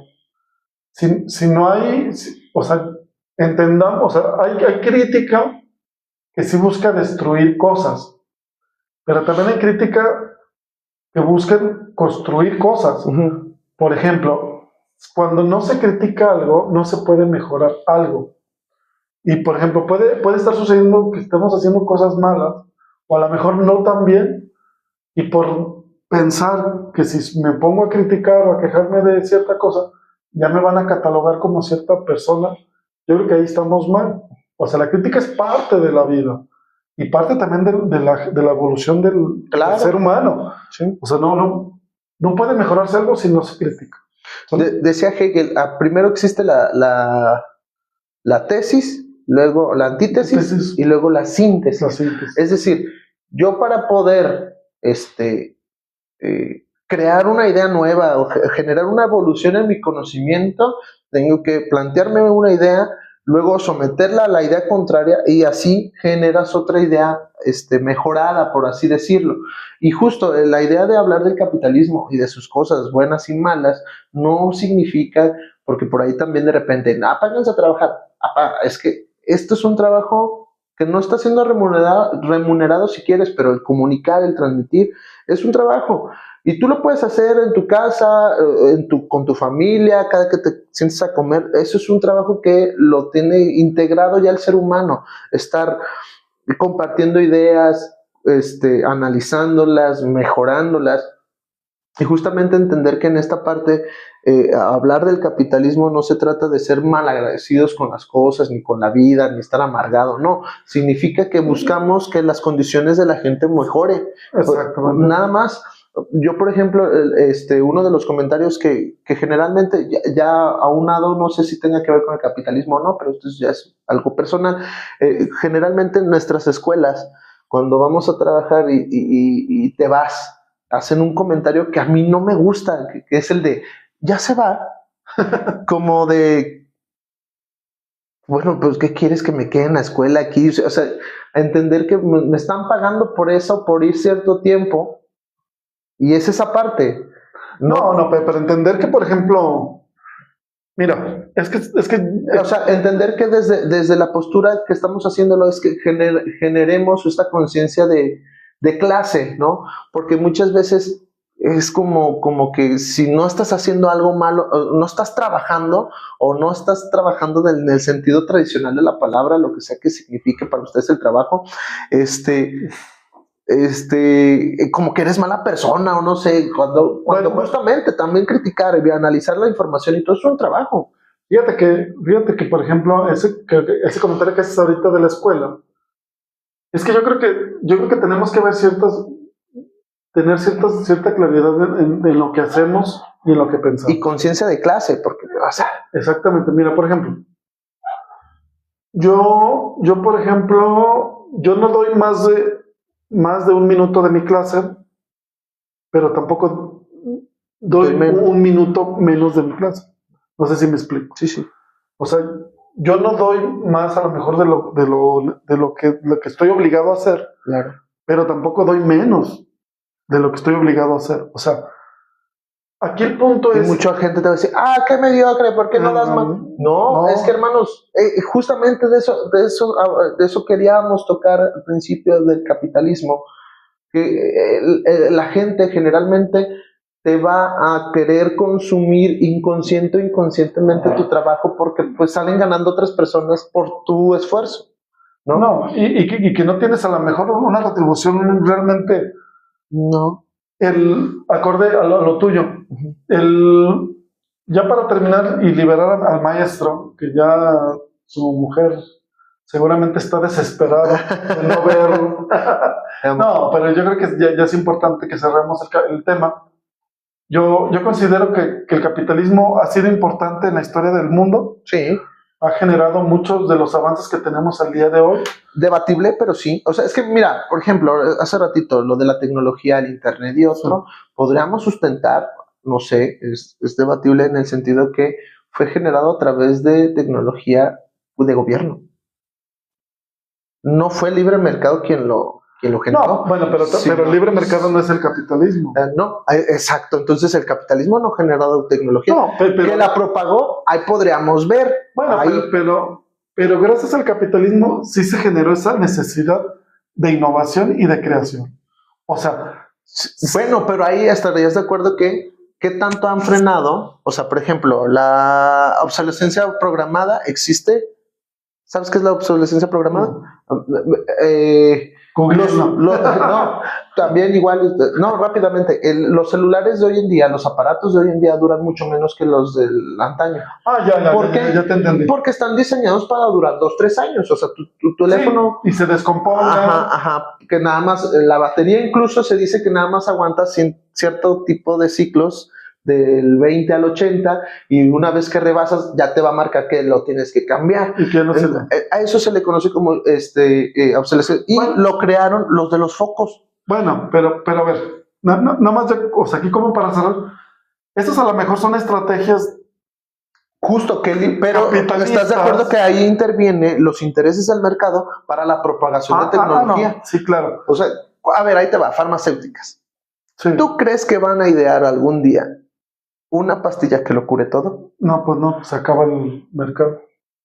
No, y seguramente muchas de las enfermedades que tenemos son creadas en laboratorios. No, ¿y cuántas ya se pueden curar? Y que los medicamentos o las fórmulas podrían existir o ya existen, pero son demasiado caras. No, o no la sacan con la dosis exacta para que te cures, pues, sino para que sigas manteniendo el tratamiento. Justo, y ¿cuántas de nuestras enfermedades hoy en día no son, o sea, no están, tus tratamientos no están programados para curarte, sino para mantenerte estable? No. Sano. Yo creo que todo eso, yo estoy de acuerdo contigo, pero yo sí pienso que el capitalismo ha generado las circunstancias suficientes para generar otras cosas. Podamos debatir. Uno por otros, o sea, entiendo su comentario en el sentido que sí se propagó mucha tecnología, no sé si fue gracias al capitalismo, porque generalmente... Pero bueno, no voy a decir que gracias al capitalismo. Es el metamodo de producción, o sea, ya estaba bajo el capitalismo y surgió, y está bien, o sea, no hay ningún problema. Bueno, vamos a ponerlo de esta manera, a lo mejor no fue gracias al capitalismo, pero sucedió durante... En parte fue propiciado por... Entonces, a las personas que se conectaron y vieron nuestro material, esperemos que les haya gustado. La idea de hacer estos lives, pues es precisamente para generar conocimiento, porque igual que el maestro y yo, se nos hace importante que en la medida que los seres humanos hablemos, dialoguemos, discutamos temas importantes, porque a veces a mí me dicen, ¿por qué hablas de cosas tan, pues como que tan elevadas a tus alumnos? Porque es que si no elevamos la conversación, siempre vamos a estar así, totalmente abajo. Y aunado al comentario de la educación, yo sí considero que hemos bajado el estándar de... Sí, yo también. Tú checa los libros de matemáticas que venían en secundaria. Y los libros de texto hace 20, 30 años, y ahorita checa lo que vienen. Entonces sí, es importante que se genere ese tipo de conciencia. A lo mejor no todos les van a llegar el mensaje claro. Por eso agradezco también, aprovechando el espacio, a las personas que nos mandaban saludos y así. También no tienen que estar de acuerdo con nosotros, mándenlos ahí el comentario, igual hasta lo podemos analizar, igual nos damos cuenta que nosotros estamos abordando el tema de una manera equivocada y lo podemos corregir. Y agradezco la participación del chat. La última vez no participamos tanto, también duró poquito, pero tuvimos menos tiempo. Pero también sí, agradecer esa participación, y si me quieren ver aquí en otra ocasión, aquí pónganlo, por favor. Para que, lo invitamos con todo gusto. Siempre es un placer hablar con el maestro.